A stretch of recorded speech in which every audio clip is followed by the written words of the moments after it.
उसका संतुलन बिगड़ चुका है। अब ये बता रहे कि ये जनता को वो राक्षस कह रहे हैं कि ये राक्षस है। कुछ नहीं, आज तो बोला है राक्षस है, कल बोलेंगे सारे आतंकवादी है, कल कहेंगे ये देशद्रोही है।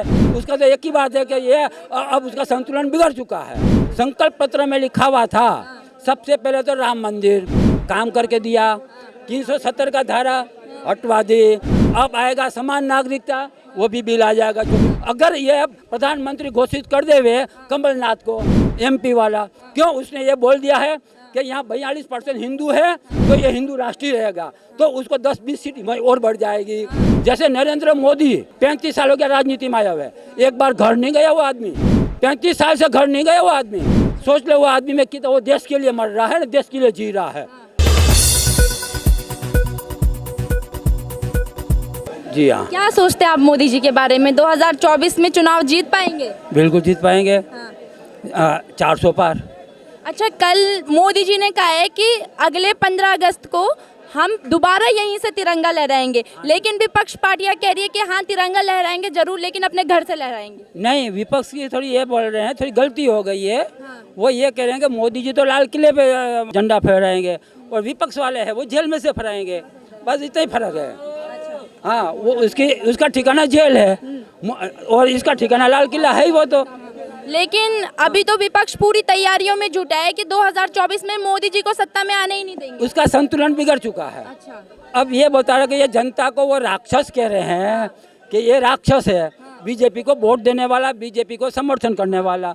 तो एक बताओ, उसका वो नीचे गिर चुके हैं, उसका संतुलन अब बिगड़ चुका है। उसका कुछ नहीं, आज तो बोला है राक्षस है, कल बोलेंगे सारे आतंकवादी है, कल कहेंगे ये देशद्रोही है। उसका तो एक ही बात है कि ये अब उसका संतुलन बिगड़ चुका है। अच्छा। हाँ। लेकिन तमाम कई लोग ऐसे भी आरोप लगा रहे हैं कि मोदी जी ने इस बार जो अपनी उपलब्धि है उनको न बताकर भविष्य के सपने दिखा रहे हैं। हाँ जी, ये उपलब्धि भी दिखा रहा है और भविष्य पहले देखना चाहिए। आप लोग जैसे युवा है उसको भविष्य देखना पड़ेगा कि हमारा आगे का भविष्य क्या है। लेकिन सिर्फ भविष्य दिखाने से कुछ थोड़ी होगा। जो बोला था उसने किया।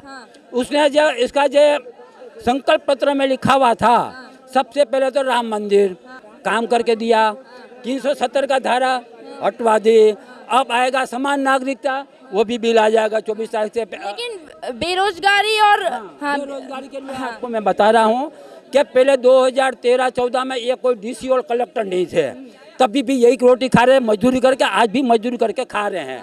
और एक बात बताऊं, बेरोजगार में ऐसा जिसको करके खाना है उसके लिए देश में कोई कमी नहीं है, जिसको करके खाना है। और जो सरकारी कुर्सी तोड़नी है ना, अब फोकट की कुर्सी रही नहीं है, वो कुर्सियाँ सब पैक है, अब वो इसमें ताला लग चुका है, अब वो कुर्सियाँ नहीं मिलेगी। प्राइवेट सेक्शन में चले जाओ, जितनी चाहिए इतनी नौकरी मिल रही है, नौकरी नहीं है वो बड़ी गलत बात है। बेरोजगारी होती, आप ये बताओ, आज इतना पैसा यहाँ यूज हो रहा है, आप जिसको करके खाना है, अभी यहाँ भेलपुरी बेचने वाला आ जाते हैं, 3 घंटा बिजनेस करते हैं, एक रोज का 1000 रुपये कमा के जाए। लेकिन पढ़े लिखे युवा तो कह रहे हैं ना कि हम पढ़ लिख के भेलपुरी थोड़ी ना बेचेंगे। नहीं, जो पढ़े लिखे हैं उसके लिए भी रोजगार है। आप जाओ प्राइवेट सेक्टर में, उसको चाहिए सरकारी, पढ़ाई तो करनी है प्राइवेट में, और नौकरी चाहिए सरकारी।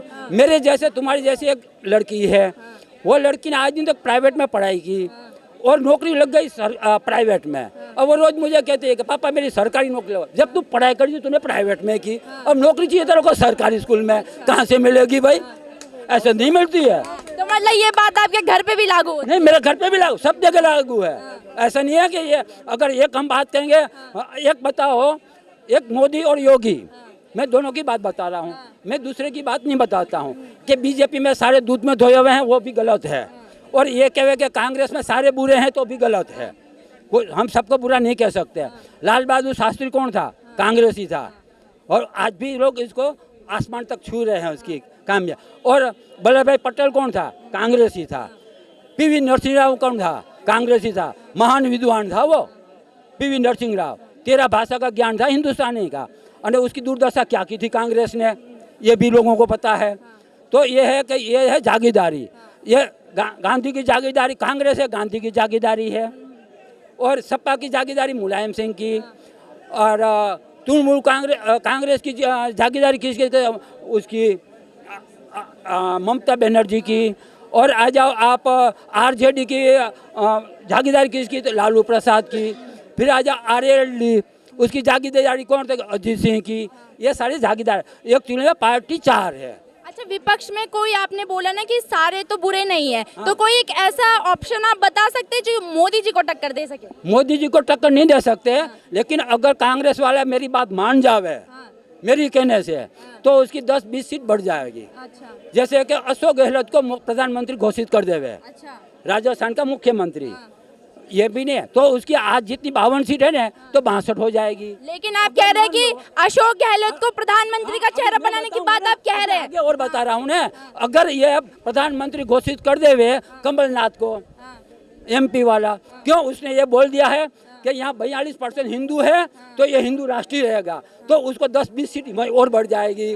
बाकी तुम ये कहोगे कि भाई इसको टक्कर देने में पहले दोनों को आगे कर दो, ये गांधी परिवार को हटा दो, चोरों को। अब भी देख लो, तो कांग्रेस भी आगे ऊपर उठेगी, हम ये नहीं कहेंगे नहीं उठेगी, कांग्रेस उठेगी। अब आप सुनिए, अशोक गहलोत जी की आपने बात करी है, राजस्थान में आप देख रहे हैं कितने क्राइम में आगे हैं, तो जो अपने राज्य को नहीं संभाल पा रहे वो देश को कैसे संभाल पाएंगे? तो एक बात बताओ, ये आपका पप्पू है, वो किसको संभाल रहा है? वो देश पे भर में घूम रहा है, वो किसको जोड़ने के लिए घूम रहा है? पर ये तो उसको खुद को पता नहीं है, उसको इसको खुद को पता नहीं है कि मैं किसको जोड़ रहा हूँ, किसको जोड़ रहा है, ये बता दो ना, आप भी बता दो। चलो, वो तो मोहब्बत की दुकान चला रहे हैं ना पूरे देश में। ये पालिका बाजार के अंदर मोहब्बत की दुकानें नहीं होती, वहाँ कपड़े की दुकान होती है। हाँ, आप कह रहे हो मोहब्बत की दुकान, कहाँ है मोहब्बत की दुकान है? ये कोई है अपनी दिल्ली में? तो मेरा भारत में, मैं पूरा भारत घूमता हूँ, अभी मणिपुर 4 बार जाके आया हूँ मैं, मेरा काम है घूमने का, और हर जगह मैं देखता हूँ कि क्या क्या हो रहा है। तो मैं आपको जो बताया हूँ सही बताया हूँ। मैं 40 साल से घूम रहा हूँ, यात्रा ही करता हूँ, और ये ईश्वर की देन है कि ये नहीं कह रहा हूँ कि मुझे किसी का फोकट करनी चाहिए।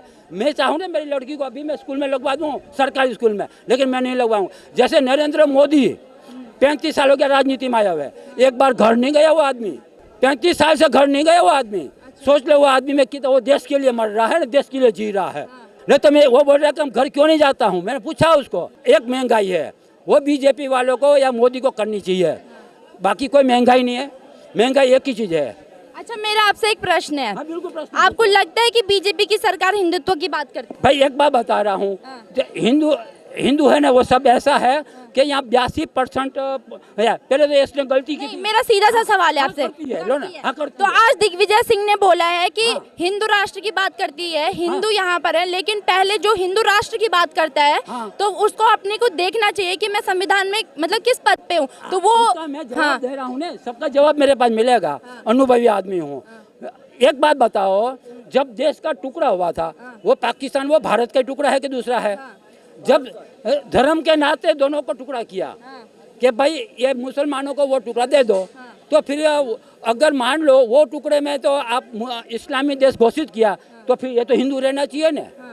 तो हिंदुस्तान को क्यों हिंदू नहीं रखा? लेकिन वो तो नहीं, आप सुनिए, वो कह रहे हैं कि अगर आप हिंदू राष्ट्र की बात करते हैं तो पहले आपने जो संविधान के शपथ ली है उसको आपको उसका ध्यान रखना चाहिए। एक बात बताऊं, आज देश की जनता है ना, तो हर चीज का परिवर्तन होता है। मैं बच्चा था, जवानी आई, बूढ़ा हो गया, तो हर चीज में जब संविधान लिखा गया था ना, उस परिस्थिति में वो ठीक था। आज की परिस्थिति में वो संविधान का भी परिवर्तन होना चाहिए, उसमें भी संशोधन होना चाहिए। जब रामायण में के अंदर संशोधन हो रहा है, क्यों? एक बार बताओ, क्या आप संशोधन परिवर्तन संसार का नियम है, तो संशोधन उसमें भी होना चाहिए। अब एक बताओ ना, मैं बीजेपी हो, कांग्रेस हो, कोई भी हो, ये भाई है, वो एक ही जगह वोट दे सकता है। वो लफंगे है, वो भारत में 3-3 जगह चुनाव लड़ सकते हैं। ऐसा क्यों भाई? ये संविधान में है।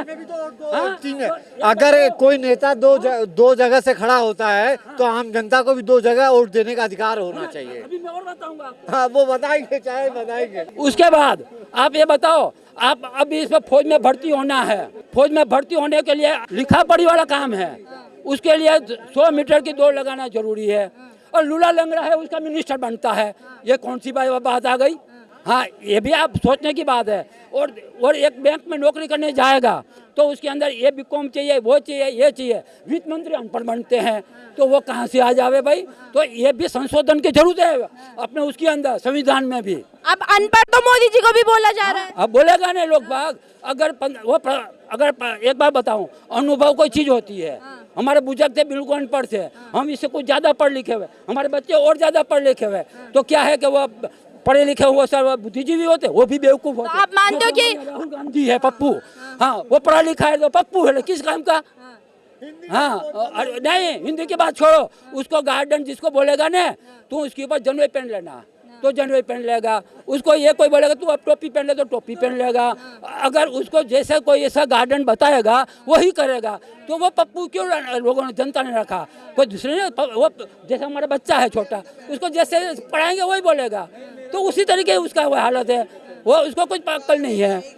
तो आप ये मत बोलो कि ज़्यादा पढ़ा लिखा होता है, वो कोई इसलिए का पढ़ा लिखा होता है वो बहुत सहा होता है।